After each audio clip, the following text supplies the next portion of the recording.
The morning sun cast long shadows through the windows of Divine Grace Ministry as Pastor Blessing arranged the empty wooden pews. Her footsteps echoed in the near-vacant church, a sound that had become all too familiar. Where once hundreds gathered, now barely 30 members attended Sunday service. "Pastor, the electricity bill came again," Sarah, her assistant, called from the office. "And Brother Emmanuel's family said they're moving to Miracle Fire Assembly." Blessing nodded quietly, her heart heavy but her resolve unchanged. At 35, she had dedicated her life to serving others through charity and genuine faith. Her small church in Lagos had once been known for its food bank, scholarship programs, and support for widows. But times had changed. "The people need spectacle, miracle and power now," her mother often said. "They want to see power and miracles, not just kindness." But Blessing knew her gift. When she prayed, she felt peace, not thunder. When she preached, she offered hope through community support, not promises of instant prosperity and miracle. Yet with each passing month, more members left, seeking churches where pastors called down fire and proclaimed instant miracles. The posters of a powerful man of God advertising upcoming crusade appeared everywhere at Blessing's neighborhood. Lampposts, walls, buses. Prophet Thomas, Night of Undeniable Wonders. The image showed a man in a white suit, arms raised dramatically. Blessing watched as the entire neighborhood buzzed with excitement. On the night of the crusade, thousands gathered at the local stadium. Blessing stood at the back, observing. Prophet Thomas commanded the stage with authority, his voice booming through massive speakers. "Rise and walk," he declared to a woman in a wheelchair. The crowd erupted as she took hesitant steps. One miracle followed another. A blind man claimed restored sight. A deaf child began responding to sounds. The crowd swayed in spiritual ecstasy, their phones recording every moment for social media. Blessing watched, her heart torn between skepticism and desperate longing. Blessing decided she would meet Prophet Thomas to learn the secret behind those miracles. Booking an appointment with Prophet Thomas required persistence and resources. Blessing used 3 months of her church's savings to secure a slot. His office occupied the top floor of a glass building in Victoria Island, a far cry from her humble church premises. "Another struggling pastor," Thomas remarked, barely looking up from his gold-plated desk. "Let me guess, you want to know the secret?" "My people are suffering," Blessing replied. "Not because they lack faith, but because they believe true power lies elsewhere. I need to understand." Thomas studied her for a long moment. His laughter, when it came, was unexpected and cold. "Very well," he said, sliding a black business card across the desk. "Call this number at midnight. But remember, real power demands real sacrifice." Thomas visited Blessing's church the following Sunday. He watched as she preached passionately to near-empty pews, her message of community service and genuine faith echoing off bare walls.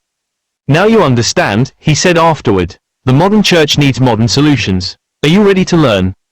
That night by 1 a.m., they drove in Thomas's luxury SUV, leaving Lagos's lights behind.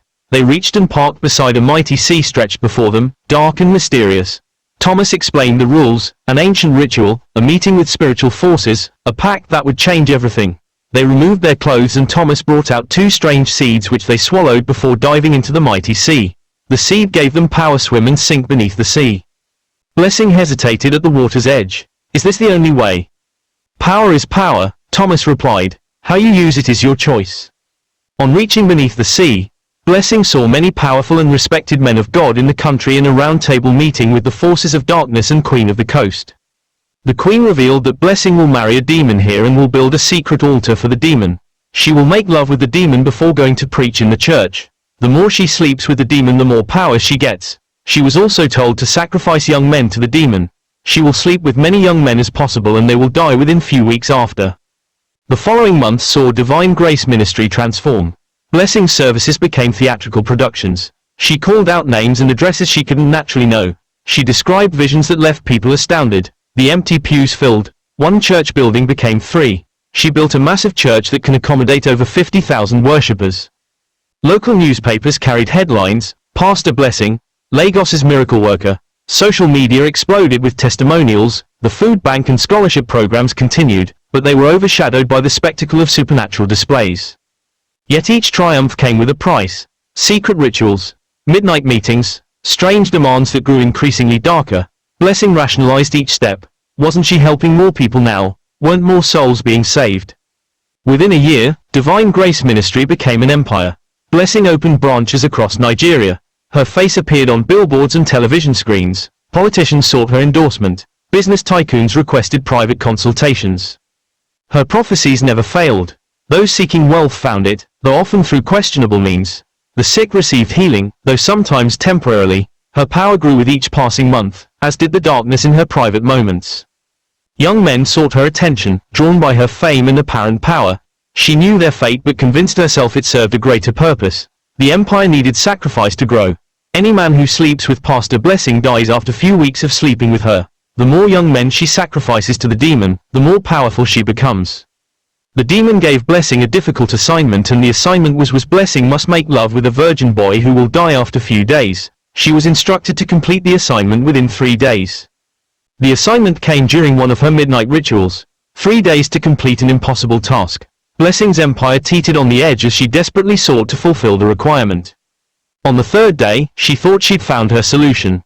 She met a boy at the children's church who lied to her that he is a virgin. She instructed the boy to come to her house after church service. In her house, she forced the boy to sleep with her, and after that she realized that he was not a virgin. Her failure to verify the truth led to her downfall. Few hours later, in her private altar room, the demon appeared angrily. She pleaded for more time, but the demon refused.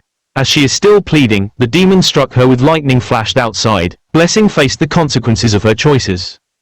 In her final moments, as divine judgment struck, Blessing realized the truth. Her original gift of charity and genuine faith had been enough. The pursuit of power had led her down a path of destruction. Divine Grace Ministry collapsed as quickly as it had risen. The massive building stood empty. The crowds dispersed. But in the aftermath, something unexpected happened. Sarah, Blessing's former assistant, reopened the original small church. She reinstated the food bank and scholarship programs. The congregation grew slowly, built on genuine faith and community service. Power isn't always what it seems, Sarah would say during her humble sermons. True ministry lies not in spectacle miracles, but in service. The people who gathered in the small church went seeking miracles. They came for community, for genuine faith, for the simple acts of charity that Blessing had once championed. And in that simplicity, they found something more powerful than any spectacle miracle. They found truth. Years later, people still spoke of Pastor Blessing's story. Some saw it as a cautionary tale about the corruption of power. Others viewed it as a reminder that genuine faith needs no supernatural display. But all agreed on one thing: the path to true spiritual fulfillment couldn't be bought, no matter the price. In the end, the small acts of kindness that Blessing had originally practiced proved more enduring than all the miracles she later performed. The scholarships she had granted continued to change lives. The families she had helped through her food bank remembered her early generosity. Perhaps that was the greatest miracle of all, that even in failure, the truth about genuine service and faith emerged stronger than ever. The simple wooden cross that still stood in the original church building served as a reminder that sometimes the miracle power lies not in dramatic displays, but in quiet acts of compassion. And so the story of Pastor Blessing became not just a warning, but a reminder that in the pursuit of power, we must never lose sight of our true purpose.